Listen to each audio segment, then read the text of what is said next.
pembelajaran jarak jauh. Yuk, jangan lupa untuk selalu menjaga protokol kesehatan dengan menggunakan masker, mengecek suhu badan, dan mencuci tangan sebelum masuk kelas.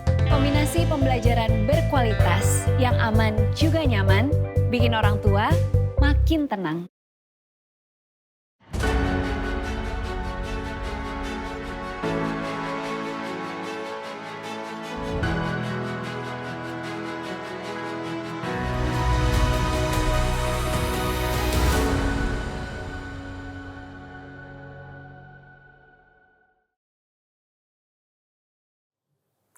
Dicabutnya kebijakan tentang kewajiban tes PCR menunjukkan Presiden Jokowi mendengar kritik masyarakat sipil. Memang banyak yang bilang bahwa itu menunjukkan pelin-pelannya pemerintah. Kesannya kebijakan kok dibuat tanpa perencanaan yang matang. Pemerintah kok bermain-main dengan kebijakan. Saya juga setuju sih dengan sebagian komentar itu.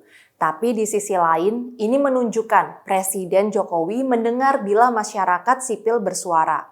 Presiden mungkin juga kesal dengan kualitas kerja para bawahannya. Tapi begitu dia merasa ternyata kebijakan para menterinya bermasalah, dia tidak segan-segan mengkoreksinya. Presiden Jokowi terbuka bila pemerintahannya dikritik, dan dia terbuka untuk memperbaikinya. Kelihatannya, kebijakan mewajibkan PCR itu memang bukan datang dari Presiden. Paling tidak, itu yang bisa kita baca dari laporan majalah Tempo terbaru. Tempo sebenarnya menulis tentang bisnis di belakang PCR. Tapi di dalam laporan itu, Tempo juga menulis tentang apa yang terjadi di belakang layar.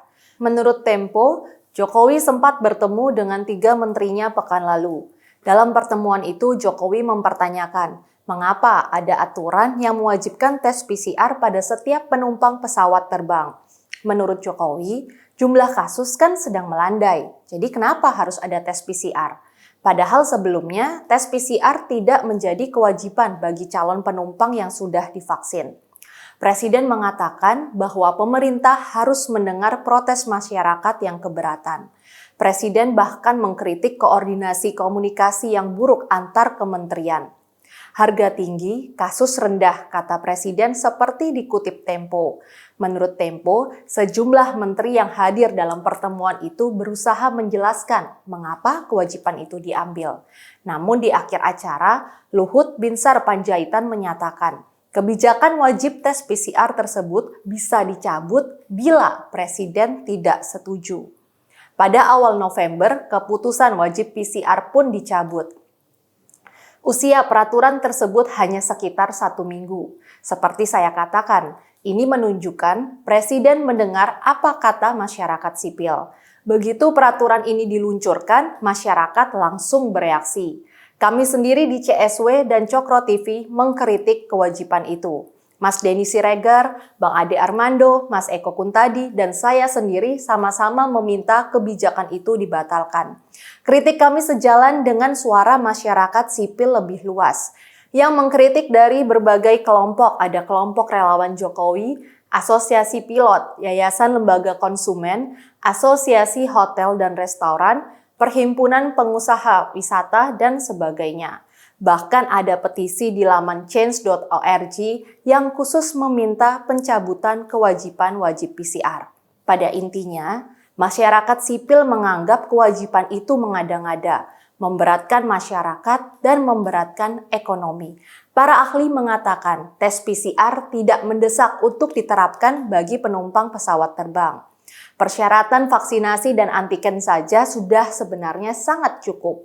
Di masa lalu, ketika tingkat vaksinasi masih rendah dan jumlah kasus COVID meningkat tajam, wajarlah kalau PCR diwajibkan. Namun sekarang sudah semakin banyak warga yang divaksin dan kasus COVID pun sudah melandai. Karena itu kewajiban PCR jadi terasa berlebihan. Apalagi dikhawatirkan kewajiban ini berdampak pada ekonomi. Kewajiban ini bisa mengurangi semangat warga berpergian jauh. Padahal perjalanan wisata dibutuhkan untuk menggerakkan ekonomi. Sektor pariwisata yang sebenarnya sedang bangkit kembali akan terkena hantaman serius.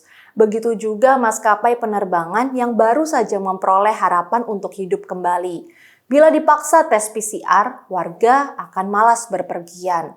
Para pilot bahkan menjelaskan bahwa pesawat terbang saat ini dilengkapi dengan HEPA filter yang dapat berfungsi untuk mencegah penularan COVID.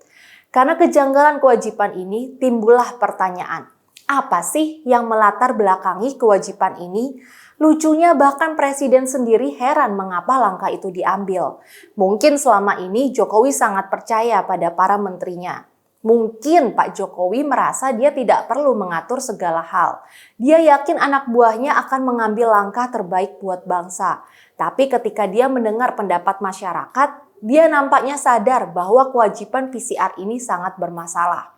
Apalagi ketika kemudian muncul banyak spekulasi. Salah satu info yang beredar adalah kewajiban PCR dilakukan untuk menguntungkan pengusaha dan importir dadakan dalam dunia alkes. Mereka ini berusaha mencari untung besar dalam waktu yang cepat. Karena itu mempengaruhi pemerintah untuk mewajibkan PCR. Tujuannya, ya cuan. Laporan Tempo sendiri mengungkapkan bahwa di belakang bisnis PCR di Indonesia ada nama-nama terkenal. Ada pejabat, menteri, dan juga pengusaha yang dekat dengan pemerintah. Memang laporan ini tidak menuduh bahwa para pengusaha itu berperan dalam mengarahkan kebijakan soal PCR. Laporan itu hanya menyatakan bahwa ada perusahaan besar yang mengimpor alat-alat alkes dan di belakang mereka ada nama-nama penting. Tapi pembaca bisa mengambil kesimpulan sendiri. Karena itulah, dalam pandangan saya, keputusan pencabutan kewajiban PCR ini penting. Memang keputusan tidak diumumkan oleh Presiden. Keputusan pencabutan wajib PCR ini dimuat dalam keputusan Menteri Perhubungan. Tapi kita rasanya bisa menduga ini datang dari Presiden sendiri. Dan yang penting bagi kita semua, Presiden memutuskan ini setelah mendengar apa kata masyarakat. Jadi, kepada semua kawan-kawan masyarakat sipil, mari kita terus sampaikan keberatan kita kalau memang ada kebijakan yang pantas diprotes. Terbukti, Presiden mau kok mendengar kita. Saya, Rizka Putri, undur diri.